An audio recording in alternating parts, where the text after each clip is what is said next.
Oke, teman-teman sekalian, angkatan keempat program mini MBA Marketing Politik. Ini tidak terasa sudah keempat angkatannya. Pemilu presiden baru saja selesai. Hari pemilihan tanggal 14 Februari, tempo hari. Maka pertanyaan terpenting bisa dimulai, yaitu apa lesson to learn? Apa hal yang paling penting yang bisa kita pelajari dari peristiwa besar tempo hari, pemilu presiden, karena acap kali peristiwa-peristiwa besar itu seperti pilpres itu, dia menjadi ibu kandung dari pengetahuan kita yang baru, termasuk untuk political marketing. Marketing politik yang sekarang kita tekuni. Dan juga sekaligus ia menguji seberapa efektifkah ilmu pengetahuan kita yang lama, teori-teori kita yang lama, itu bisa menjelaskan dan juga bisa diterapkan dalam pilpres kali ini. Maka kita bisa mengevaluasi, bisa memikirkan, melakukan refleksi atas pilpres ini dengan cara kita mengajukan beberapa pertanyaan penting. Lalu dengan cara menjawab pertanyaan itulah kita sekaligus menangkapnya dengan perspektif ilmu yang kita pelajari. Misalnya kita lakukan pertanyaan pertama di sini yang penting adalah dalam pilpres kali ini mengapa Anies dan Ganjar kalah? Mengapa juga Prabowo Gibran itu menang? Namun tentu saja kita menjelaskannya melalui perspektif teori marketing politik. Ini berbeda dengan misalnya aneka talk show di TV atau aneka podcast populer. Karena ini ada ruang kuliah, kita pun menjawabnya dengan kerangka teori, kerangka pemikiran, dengan cara pandang yang sudah dites melalui berbagai riset di berbagai negara. Saya ingin mulai dulu dengan dua slide ini. Pertama adalah ini, slide ini ya. Ini baru saja terjadi, masih hangat. Saya mendapatkan penghargaan The Legend Award karena dianggap telah ikut memenangkan 5 kali pilpres berturut-turut. 2004 hingga 2024 ya. Ini kalau kita lihat rentang waktu saja, satu kali pilpres itu 5 tahun, kalau 5 kali berarti sekitar 25 tahun sudah saya menyelami dalam in action, practicality dari teori ini. Nah, mengapa ini perlu dinyatakan? Karena ini menjadi bukti keras bahwa memang efektifnya ilmu marketing politik ketika dia diterapkan untuk memenangkan real action pemilu presiden, dan itulah ibu kandung dari semua pemilu itu adalah pilpres, dan 5 kali sudah saya menangkan. Kenapa ini bisa terjadi? Karena perangkat dari teori ilmu marketing itulah yang kita terapkan. Slide kedua yang juga saya ingin share, ini buku yang saya tulis, yang saya susun berdasarkan pengalaman 20 tahun dan juga berdasarkan pendidikan saya hingga tingkat PhD mengenai marketing politik. Dengan pengalaman ini, maka segala teori yang ada sebelumnya saya rangkum kembali dan sudah diformulakan dalam satu bentuk yang sangat sederhana, 10P untuk marketing politik, teori dan praktek. Teman-teman sudah diberikan bahan-bahan dasarnya. Nah, sekarang kita menguji, kita menerapkan beberapa dari prinsip-prinsip ini untuk menjelaskan 5 pertanyaan yang akan kita ajukan dalam kuliah ini. 10P di sini, kalau teman-teman ingat lagi aneka videonya, mulai dari P1 Pro Innovation, Public Opinion, sampai akhirnya Political Legacy. Bagaimana proses 10P ini kita terapkan untuk menjelaskan situasi Pilpres yang baru saja selesai. Nah, kita mulai dengan 5 pertanyaan. Tadi pertama sudah kita ajukan dan menjadi judul makalah ini. Pertanyaan pertama adalah mengapa Anies dan Ganjar kalah? Mengapa Prabowo dan Gibran menang? Kedua yang juga ingin kita tanyakan adalah mengapa Jokowi mendukung Prabowo bukan capres dari partainya sendiri yaitu Ganjar Pranowo, padahal dua-duanya sama-sama dari PDIP, tapi mengapa Jokowi kok malah mendukung Prabowo yang dari partai lain? Ketiga yang juga pertanyaan penting, mengapa Megawati mencalonkan Ganjar Pranowo bukan putrinya sendiri Puan Maharani? Bukankah satu legacy dari Bung Karno itu darahnya mengalir ke Megawati, juga mengalir ke Puan Maharani? Soekarno presiden, Megawati juga presiden, mengapa tidak Puan Maharani menjadi presiden juga, sebagaimana di India misalnya, dari Nehru ke dinastinya kepada Indira Gandhi, Rajiv Gandhi, dan lain sebagainya. Ini pun juga perlu kita jawab. Dengan cara menjawab ini, kita mengeksplor juga bagaimana teori-teori yang kita pelajari itu in action. Lalu keempat, ini pertanyaan penting juga, mengapa Prabowo memilih Gibran sebagai cawapresnya, padahal juga ada beberapa tokoh-tokoh lain, ketum partai termasuk di sana, tapi mengapa akhirnya justru Gibran yang dipilih? Nah, kelima pertanyaannya, akankah Prabowo mengajak kubu Ganjar dan kubu Anies ke kabinetnya? Sehingga mereka yang tadi bertarung dalam Pilpres akhirnya sama-sama memerintah sebagaimana dulu. Jokowi melawan Prabowo, Jokowi menang, malah Jokowi kemudian mengajak Prabowo ikut dalam kabinet. Apakah ini juga akan diulangi? Inilah 5 pertanyaan yang akan kita jawab dengan teori-teori yang kita pelajari. Nah, kita mulai dengan pertanyaan pertama. Apakah gerangan yang membuat Anies, Ganjar kalah dan Prabowo menang? Itu pertanyaan yang sering didiskusikan, yang paling penting. Untuk menjawab ini, justru saya mulai dengan Bobby Fischer. Ini seorang ahli catur, grandmaster, yang dianggap satu dari pemain catur terbesar karena dia begitu ahli dalam strategi. Ini kutipan dari Bobby Fischer, ia mengatakan bahwa jangan melangkah sebelum yakin itulah langkah terbaik. Jika salah langkah, membawamu pada kekalahan. Ini terjadi dalam permainan catur, tapi juga terjadi dalam pertarungan politik praktis. Memang ada banyak langkah di sana, langkah 1, langkah 2, langkah 3, tapi sebenarnya semua langkah ini dia berhimpun dalam sebuah kerangka strategi makro. Nah, itulah yang paling penting. Sebelum kita bertarung, kita rumuskan dulu strategi makro yang akan menjadi landasan kita dalam melakukan pertarungan pemilu itu. Aneka langkah-langkah selanjutnya itu hanyalah konsekuensi dari kerangka besar yang kita buat. Berbeda strategi, akan berbeda pula langkah-langkahnya itu. Jadi hal pertama yang harus kita pikirkan ketika kita bertarung, yang akan tentukan menang dan kalah adalah benar atau salahkah strategi makro yang kita susun.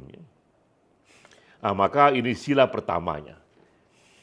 Ketika kita ingin menyusun strategi untuk menang dalam pemilu presiden ini, maka hal pertama yang harus kita baca adalah presiden yang sekarang ini tengah memerintah, apakah ia populer atau tidak populer. Mengapa ini penting?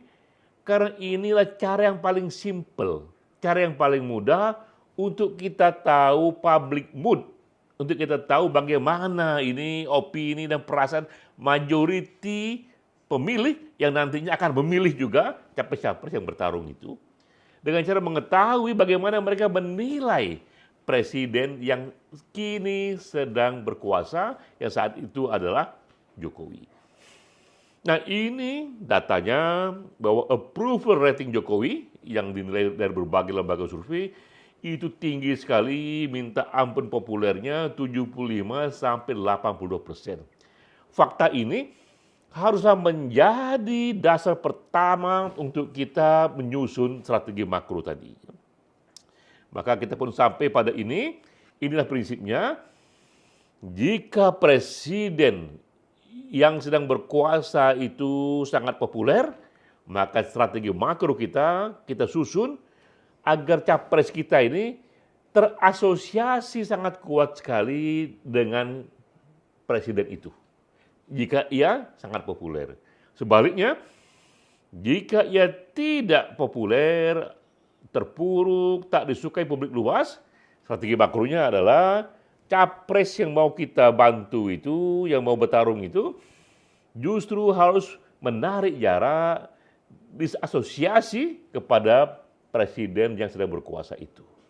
Maka dua hal ini yang paling penting. Jika presiden sedang populer, maka susunlah strategi capres kita dengan mengambil isu, melanjutkan, meneruskan, mengambil apa yang penting pada presiden sekarang dan kita ingin mengembangkannya kembali. Tapi jika dia tidak populer, maka yang kita kerjakan adalah isu perubahan, isu peralihan kepada yang lain karena publik tidak suka pada presiden sekarang. Itulah cara paling mudah menyusun strategi agar kita mendengar apa yang tadi Bobby Fischer katakan, jangan sampai salah langkah sejak langkah pertama. Nah, disinilah kesalahan fatal dari tim Anies Baswedan. Bahwa aneka strategi makronya itu, kampanyenya itu, isu-isunya itu tidak didesain untuk menang, tapi hanya didesain untuk meramaikan saja pemilu presiden yang ada sekarang ini. Tentu saja ini tidak dikerjakan secara sadar. Semua yang bertarung dalam pilpres pasti ingin menang, cuma di situ letak bedanya. Jika itu disusun dengan mata yang tajam, kita akan tahu bahwa walaupun dia begitu keras kerjanya, begitu hebat program-programnya, tapi kerangka makronya sudah ada pada desain yang salah. Nah, ini yang terjadi pada Anies, bahwa strategi makronya ia menyusun isu perubahan ketika presiden sekarang begitu populernya. Tak ada yang mau perubahan itu. Jadi ibaratnya fondasi rumah Anies ini walaupun interiornya ia hiasi sebagus mungkin, ya tambahkan begitu banyak aksesori di sana, tapi karena fondasinya ada pada tanah yang salah, yang rapuh, roboh juga rumah itu. Jadi pertama untuk menjelaskan mengapa Anies Baswedan ini kalah, karena memang sejak awal, sejak langkah pertama, dia memang tidak didesain untuk menang. Ini satu pernyataan yang besar sekali, tapi ini pernyataan yang bisa dipertanggungjawabkan karena berdasarkan teori-teori politik elektoral. Jika kita tanya sekali lagi, lalu mengapa Anies kalah? Karena memang sejak awal strategi kampanyenya tidak didesain untuk menang, ia malah mengambil isu perubahan yang pastilah public mood pada isu perubahan itu tidak banyak. 80% orang suka Jokowi, yang tersisa di luar itu hanya 20% saja. Dengan sendiri juga, maka Anies pun dukungannya sesuai dengan hasil quick count hanya sekitar 20% saja. 24%, 25%, nanti kita tunggu hasil dari KPU. Berikutnya juga, mengapa Ganjar Pranowo juga kalah? Nah, kalau Ganjar Pranowo beda lagi kasusnya. Dia kalah karena Ganjar Pranowo itu melakukan satu blunder. Blunder yang fatal sekali karena ia merubah permainan di tengah pertarungan. Jadi Ganjar ini bisa dikatakan ini adalah kisah tragedi politik elektoral. Mengapa? Karena dia awal-awal di bulan Maret, April, Mei, karena saya lakukan surveinya, Ganjar pernah nomor 1. Bersama Prabowo, mereka hanya saling mengalahkan saja. Tiba-tiba Ganjar di bulan-bulan November, terutama setelah Mahkamah Konstitusi membolehkan Gibran untuk menjadi wakil presiden, tiba-tiba Ganjar menyerang Jokowi, kubu Ganjar menyerang Jokowi, bahkan Megawati sendiri mengatakan Orde Baru lahir kembali.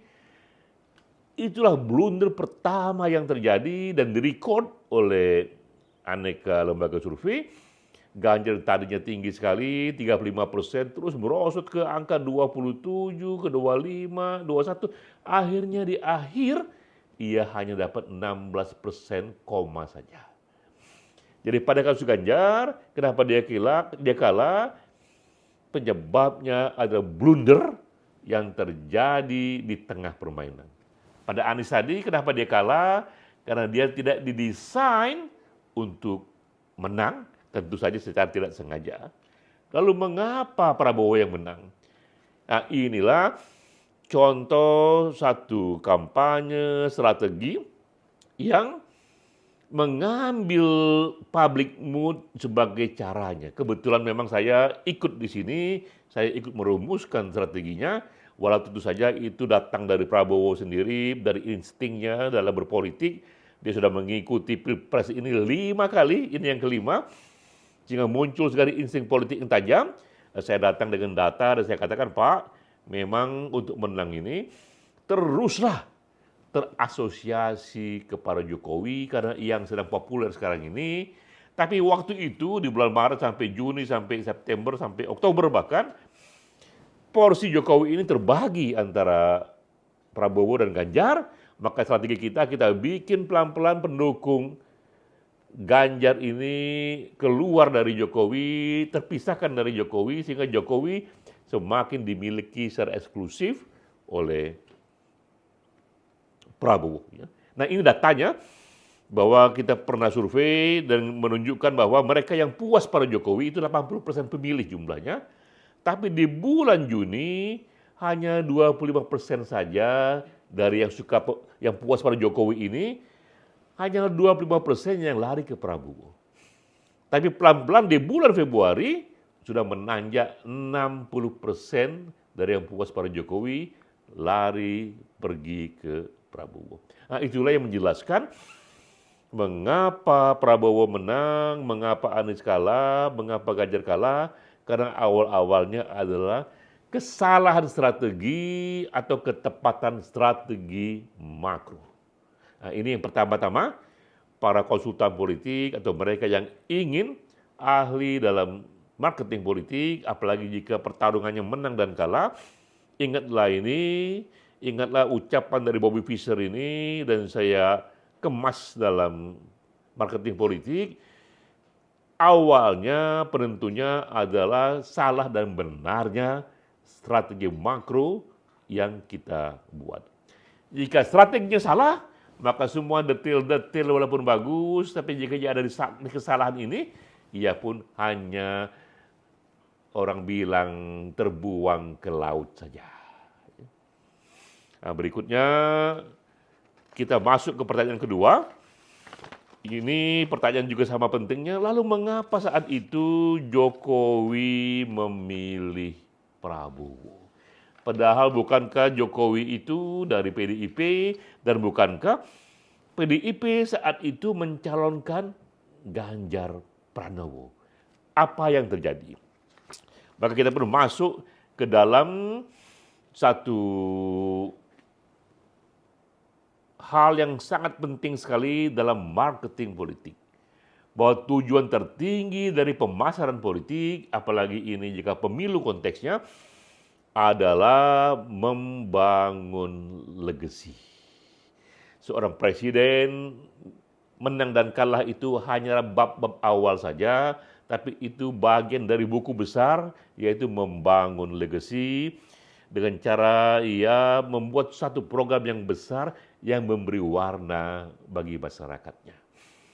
Tak ada pencapaian tertinggi dari seorang presiden, dari seorang pemimpin, perdana menteri, gubernur, siapapun dia, kecuali ia dikenang legasinya, yaitu warisan yang ia tinggalkan di masyarakat, jejaknya yang ia tinggalkan yang membuat namanya harum karena program-program besar yang ia buat begitu mengubah masyarakatnya menuju kepada hal yang sangat baik. Saya beri contoh di sini. Ini contoh empat pemimpin dunia yang menciptakan legasi itu. Pertama adalah Abraham Lincoln dari Amerika Serikat. Ia dikenal menghapuskan perbudakan kulit hitam di Amerika Serikat. Ini peristiwa besar sekali karena waktu itu budak itu di abad 17, abad 18 mereka ada pekerja utama dari sistem industri perkebunan sehingga sangat tergantung sekali yang punya kebun itu kepada budak. Ketika itu dihapuskan, lumpuhlah itu perkebunan itu. Akibatnya ketika Lincoln mengatakan mulai saat ini kulit hitam dilarang dijadikan budak karena mereka manusia yang sama dengan kita. Itu lumpuhlah itu Amerika Selatan bagi Amerika Serikat bagian selatan dan terjadilah perang saudara. Jadi mengikuti kebijakan dari Lincoln ini adalah perang saudara yang besar sekali antara Amerika Serikat bagian selatan dan utara selama 12 tahun. Namun kemudian pelan-pelan semuanya baik kembali dan Lincoln meletakkan batu pertama dihapuskannya perbudakan kulit hitam. Kulit hitam pun kemudian menjadi warga negara yang setara. Sampai akhirnya satu dari cucu kulit hitam itu Barack Obama bahkan menjadi presiden Amerika Serikat. Itu contoh dari legasi Abraham Lincoln. Sama juga dengan Winston Churchill. Ia pun juga punya legasi di sana bahwa saat itu minta ampun Nazi, Hitler itu ingin menguasai dunia, dia ingin jadikan itu dunia ini bagian dari imperium Nazisme. Ia kalahkan begitu banyak negara-negara di Eropa sana, bahkan di Inggris. Parlemennya dan rajanya meminta pada Winston Churchill agar berkompromi saja dengan Hitler. Tapi kata Churchill, tidak, kita harus perang, kita harus kalahkan Nazi dan Hitler ini karena kita tidak memilih dunia di bawah fasisme, kita memilih demokrasi sebagai peradaban dunia modern. Dan Churchill pun dengan segala tenaganya, ia menghubungi pemimpin di Amerika Serikat, ia hubungi pemimpin di Rusia, membuat aliansi 3 negara besar ini, dan kita pun akhirnya membaca sejarah, Nazisme dikalahkan, Hitler pun ditaklukkan, dan sampai saat ini orang merasa Churchill lah yang membuat sekarang ini dunia dikuasai oleh demokrasi. Jika tidak, mungkin dunia dikuasai oleh fasisme. Nah, itulah legasi dari Winston Churchill. Tidak hanya ia terpilih sebagai Perdana Menteri, tapi ia bawa kebijakan yang mengubah dunia, yang mengubah negaranya. Hal yang sama juga dengan Nelson Mandela. Nelson Mandela ini ketika ia tumbuh sebagai politisi dan aktivis, ia hidup di negara yang apartheid, yang mengatakan kulit hitam ini adalah warga negara kelas 2, walaupun majority di Afrika Selatan, kulit hitam sepenuhnya didominasi oleh kulit putih. Nah, di sanalah Nelson Mandela itu hebatnya, dia tidak kalahkan prinsip apartheid itu, dia tidak kalahkan para politisi kulit putih itu dengan revolusi berdarah, pembunuhan, lalu menghabiskan semua sisa-sisa kulit hitam di sana. Yang ia kerjakan adalah melakukan satu perubahan dengan damai. Sehingga akhirnya terjadilah itu pemimpin kulit hitam yang diwakili oleh Nelson Mandela dan kawan-kawannya dengan pemimpin kulit putih melakukan satu renegosiasi yang akhirnya mereka memimpin Afrika Selatan secara bersama dan menghilangkan itu diskriminasi kulit hitam di sebuah negara. Nelson Mandela pun terpilih sebagai presiden dan sekali lagi yang membuat namanya harum bukan karena dia terpilih sebagai presiden, tapi lebih dari itu ia membangun legasi yaitu mengakhiri sistem politik apartheid. Itu contoh legasi. Sama dengan Bung Karno di Indonesia. Bung Karno pun dia legasinya kokoh bukan sekedar ia terpilih sebagai presiden, tapi ia menyatukan aneka kekuatan di dalam negeri dalam satu nasionalisme baru yang sehingga hari ini kita jika mengenang Bung Karno, kita mengenang nasionalisme, persatuan dan kesatuan yang ia wariskan. Nah, jadi teman-teman, kita lihat di sini, inilah tujuan tertinggi dari pemasaran politik, yaitu legacy. Nah, ini kalau dalam skema kita, politik legacy ini dia ada di P10, dari tadi P1 sampai P10, ini ada di P10, ini pencapaian seorang pemimpin karena program atau kebijakan yang dibuatnya yang populer dan memiliki efek yang besar. Ya. Nah, di Indonesia, karena ini dekat dengan kita, mudah kita melihat contohnya, legasi Bung Karno misalnya itu adalah satu bentuk persatuan yang ia dengung-dengungkan. Apa Bung Hatta legasinya? Koperasi. Ya. Pak Harto legasinya Bapak Pembangunan. Jika Habibie legasinya adalah Habibie yang memulai politik demokrasi di Indonesia. Nah, inilah alasan mengapa akhirnya Jokowi memilih Prabowo. Karena Jokowi pun ingin membangun legasinya. Ya. Apa legasi Jokowi? Ini kita dengar berkali-kali, ia ingin ibu kota pindah ke Kalimantan. Ini juga satu gagasan yang besar sekali. Ketika saya berjumpa dengan Jokowi, diundang olehnya untuk bicara, saya katakan, Pak, Bapak sekarang ini ada di momen yang bisa membuat legasi yang penting sekali. 50 tahun dari sekarang, sejarawan akan menulis siapa saja presiden Indonesia yang masuk dalam 3 presiden terbesar di negaranya. Seperti di Amerika Serikat, saya ceritakan kepada Pak Jokowi, sejarawan mengatakan 3 yang tertinggi efek besarnya kepada negaranya di Amerika Serikat itu pertama adalah Lincoln, kedua George Washington, ketiga adalah Roosevelt. Bapak pun bisa masuk ke dalam list 3 atau 5 presiden Indonesia yang terbesar 50 tahun mendatang jika ada legasi yang Bapak buat. Apa legasi yang bisa saya buat, kata Pak Jokowi. Saya bilang, Pak, salah satunya adalah pindah ibu kota ke Kalimantan itu, konkretkan itu, letakkan struktur fundamentalnya selesai di era Pak Jokowi masih menjadi presiden. Bahwa selanjutnya itu akan dibereskan oleh penerusnya, itu hal lain, tapi minimal di era Bapak, hal ini dikonkretkan sekuat yang bisa. Mengapa? Karena isu pindah ibu kota ini sudah terjadi sejak lama, sejak Bung Karno, tapi tak ada satupun presiden yang berhasil dari Bung Karno hingga Pak Harto dan ujungnya SBY, Pak Jokowi lah yang paling mungkin. Juga legasi kedua yang bisa ia kerjakan adalah hilirisasi. Bagaimana Indonesia ini negara yang kaya sumber daya, tapi selama ini yang dijual ke luar negeri hanya bahan mentah saja, akibatnya murah harganya. Dengan hilirisasi, maka itu awal dari industrialisasi, bahan mentah ini haruslah diolah. Tapi tentu saja tidak semua negara suka dengan prinsip ini. Negara-negara luar seperti Uni Eropa, mereka mengatakan mereka menentang hilirisasi karena mereka inginkan justru produk yang lebih murah dari Indonesia, yang tidak perlu diolah, bahan mentah saja. Akibatnya diperlukan strong leader untuk melawan kehendak dunia ini. Karena juga kita tahu ini adalah real politik. Tidak semua negara senang kalau Indonesia juga menjadi besar. Nah, itu sebabnya Jokowi memerlukan seorang presiden yang lebih kokoh untuk meneruskan legasinya itu. Karena legasi memindahkan ibu kota ini itu tak cukup hanya 10 tahun, itu butuh sampai 25 tahun agar dia menjadi tuntas. Ya. Sehingga dengan sendirinya Jokowi harus benar-benar peduli kepada siapa the next presiden yang meneruskannya.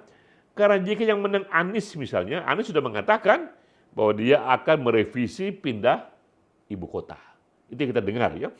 Nah, karena itulah kita bisa sadari, kita bisa memahami mengapa Jokowi memilih Prabowo bukan Ganjar.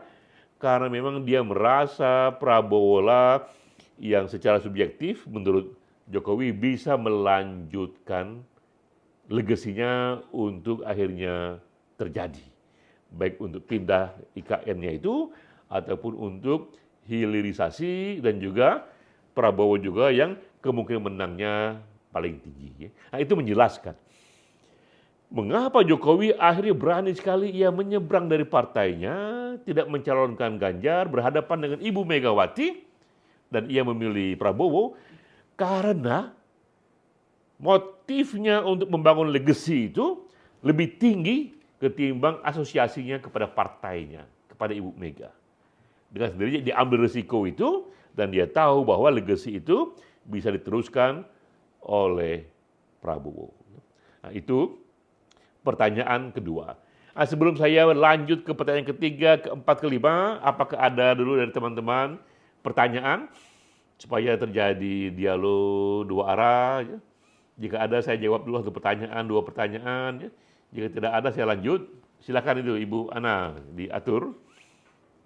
Silakan Bapak Ibu, jika ada yang mau ditanyakan langsung saja open mic, langsung tanyakan ya Pak. Begitu. Agar terjadi dialog dua arah Bapak Ibu. Ada yang ingin bertanya? Baik Pak Andi. Lanjut dulu Pak. Lanjut dulu. Ya Pak. Oke, saya lanjut lagi ya. Nah, sekarang kita masuk ke pertanyaan ketiga. Mengapa PDIP mencalonkan Ganjar? Bukan terah Bung Karno, Puan Maharani. Puan Maharani pun tak kalah siap ya. Puan itu saat itu ada ketua DPR, dia juga pernah jadi menteri, pun sudah begitu panjang kiprahnya itu. Tapi mengapa Ganjar yang dipilih? Nah, jawabannya adalah jajak pendapat atau hasil dari lembaga survei. Nah, ini P3 dari 10P yang sudah kita susun itu, ada P ketiga itu polling namanya. Polling ini adalah bahasa populer dari survei opini publik karena ia mencoba merekam suara pemilih dari Aceh sampai Papua yang 204 juta banyaknya itu, untuk kemudian dicarikan apa yang menjadi the heart and the mind of the people. Mengapa polling ini penting dan kita percaya akurat? Karena saya sendiri pernah mengalami, dan ini bagian dari ilmu pengetahuan. Di luar negeri, polling ini bagian dari voting behavior yang juga menjadi science, social science yang dipelajari. Nah, ini contoh di tahun 2009 ya. 2009 saya waktu itu memimpin gerakan Pilpres satu putaran saja. Saya katakan, Bapak Ibu sekalian, teman-teman sekalian, SBY Budiono akan menang satu putaran saja. Karena itu, pilihlah SBY Budiono, karena jika menang satu putaran, kita tak perlukan putaran kedua dan bisa menghemat dana sekian triliun. Dan juga bisa membuat Pilpres kita lebih singkat lagi, tak perlu selesai nunggu putaran kedua, agar pembangunan yang sekarang ini terhenti karena pemilu, itu bisa kembali berlanjut, dan ketegangan politik yang kita rasakan akibat Pilpres ini, itu bisa berkurang karena putaran kedua tak diperlukan. Saya berani kampanyekan itu bahwa SBY Budiono akan menang satu putaran saja, karena saya punya data, saya punya pollingnya yang menunjukkan memang SBY Budiono akan menang satu putaran saja. Hal yang sama dalam Pilpres kali ini 2024 ini Prabowo melawan Ganjar melawan Anies. Jika kita lihat di Google, 7 hari sebelum hari pencoblosan, saya sudah katakan bahwa Prabowo Gibran menang satu putaran saja terbuka lebar, karena saya prediksi angkanya nanti mungkin mencapai 58%. Itu ada datanya di Google sebelum hari pemilihan. Nah, inilah yang penting menunjukkan betapa hebatnya jajak pendapat itu, karena ia bisa membantu kita merekam the heart and the mind of the people. Dan ini sila pertama dari konsultan politik, milikilah data yang akurat melalui survei opini publik. Ya. Dan ini yang kita bisa jawab. Mengapa PDIP calonkan Ganjar bukan Puan? Karena survei menunjukkan bahwa Ganjarlah yang paling mungkin terpilih sebagai presiden dibandingkan Puan Maharani. Apalagi itu, di bulan-bulan Mei, Maret sampai Juni, Juli, Agustus memang Ganjar masih tinggi sekali, belum seperti sekarang sudah merosot ke 16%. Dulu itu angkanya tinggi sekali, bahkan acap kali melampaui Prabowo, apalagi melampaui Anies ya. Jadi kita lihat di situ bahwa pertanyaan ketiga tadi, mengapa Ibu Mega akhirnya lebih memilih Ganjar ketimbang Puan? Jawabnya adalah karena survei opini publik, karena polling. Nah, ini era di mana survei opini publik membantu pertarungan politik menjadi lebih pasti karena aneka data, the heart and the mind dari publik sebanyak 204 juta pemilih itu bisa kita ketahui hanya dengan sampel 1.200 orang saja yang bisa kita baca dinamikanya setiap 2 minggu. Karena survei bisa dikerjakan setiap 2 minggu, sehingga kita bisa simpulkan bahwa dengan survei inilah kita bisa bertarung melalui tingkat kepastian yang lebih tinggi. Nah, kita masuk ke pertanyaan keempat. Mengapa Prabowo akhirnya memilih Gibran sebagai cawapresnya? Padahal banyak sekali ketua umum partai lain, ada dari Golkar di sana, ada dari PKB di sana, ada dari PAN, ada dari banyak lagi yang lain. Kita dengar nama, ada Erlangga Hartarto, ada Erick Thohir, ya, ada juga di sana Kofifa dan lain sebagainya. Mengapa Gibran yang dipilih? Nah, kita masuk ke dalam marketing. Karena memang dalam marketing ini dia menentukan siapa yang bisa menang dan kalah, bagaimana cara membuat orang menang dan kalah, dan saat itu Jokowi sudah sangat populernya. Ya. Jadi ketika kita memilih siapa yang akan mendampingi kita juga sudah berpikir sisi marketingnya, siapa yang kira-kira paling mungkin membawa kemenangan kepada kita. Nah, Jokowi saat itu dia begitu populernya dengan gaya belusukannya, dia melakukan begitu banyak pola-pola yang membuat rakyat merasa dekat dengannya ya.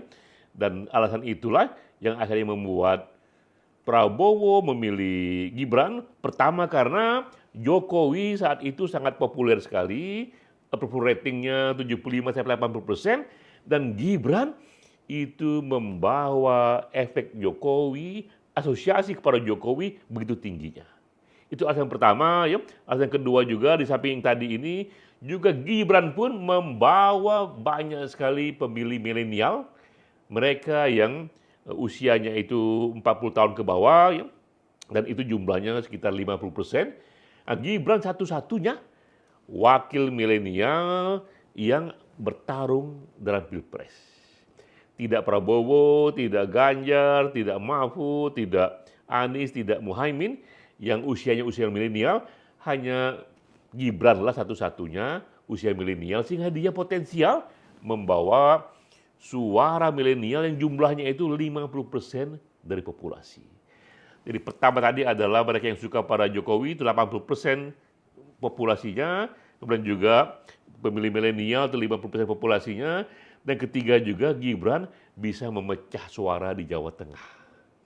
Kenapa penting Jawa Tengah ini? Jawa Tengah ini memang satu-satunya provinsi yang menjadi bentengnya PDIP, bentengnya Ganjar Pranowo. Ganjar menjadi kuat karena di sana dia menang telak sekali.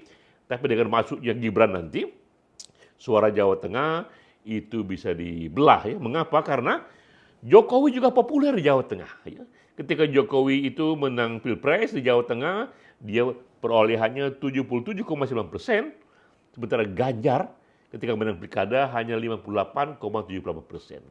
Dengan sendirinya, jika Prabowo ingin menang dalam pemilu presiden, ingin memudahkan dirinya secara marketing untuk dibantu, Gibranlah yang paling mungkin untuk membawa pada kemenangan itu dibanding calon-calon lainnya, dibanding ketum-ketum partai besar lainnya, karena Gibran membawa asosiasi kepada Jokowi yang sangat kuat sekali, karena Gibran membawa suara milenial, karena Gibran juga bisa memecah suara di Jawa Tengah. Itu alasannya. Nah, ini pertanyaan yang kelima. akankah capres yang menang mengajak capres yang kalah dalam pemerintahan? Ya.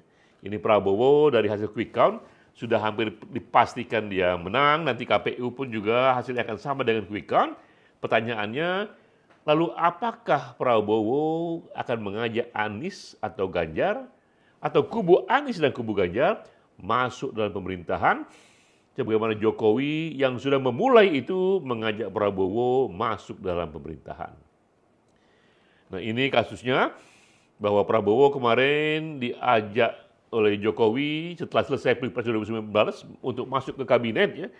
Dan kita tahu di sini PKS yang waktu itu mendukung Prabowo mengkritik ini, mengatakan dulu Prabowo itu kompetitor, tapi sekarang ini hanya menjadi pembantu saja dari presiden.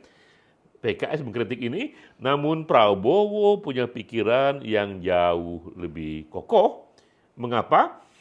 Karena ia tahu bahwa cara ia untuk ikut membangun Indonesia itu lebih terbuka pilihannya jika ada di kabinet, dan yang penting lagi jika ia ingin maju Pilpres, panggung kabinet jika ia ada di sana itu akan lebih memudahkan dia. Dan kita lihat sudah terbukti bahwa setelah dia masuk kabinet justru Jokowi mendukungnya menjadi the next calon presiden, dan ia pun kemudian terpilih sebagai presiden ya. Nah, kita lihat di sini pentingnya pola mengajak kompetitor untuk kembali berkooperasi. Kita sebut ini co-opetition. Cooperation after competition. Jokowi sudah mulai ini sebenarnya praktik yang biasa di dunia bisnis. Ya. Kita tahu dalam dunia industri mobil misalnya, otomotif, itu ada Citroen, ada Peugeot, ada Toyota yang bersaing.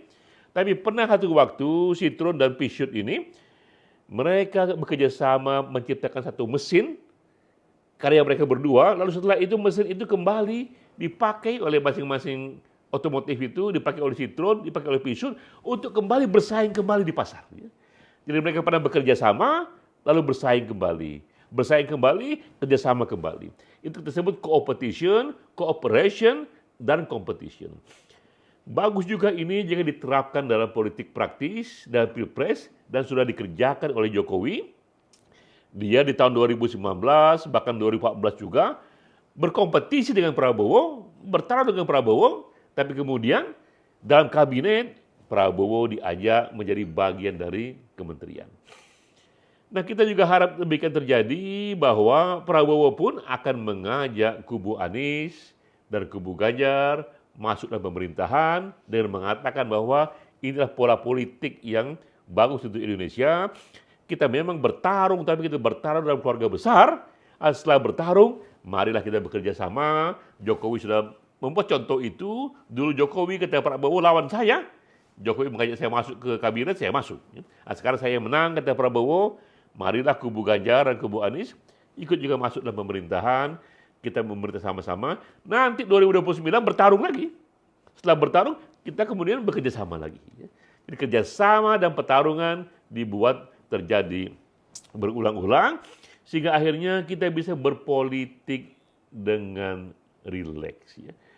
Dan jika pola ini terjadi, ini juga akan menambah satu wawasan pada kita, bahwa tak ada gunanya kita bertarung dalam Pilpres ini dengan semangat yang begitu keras untuk saling mengalahkan, sehingga akhirnya menciptakan polarisasi politik yang keras sekali, bahkan juga berujung pada masyarakat yang terkotak-kotak, menjadi satu pembelahan yang panjang, yang emosional, terbentuknya kebencian antara masyarakat, keakraban warga negara terganggu di sana.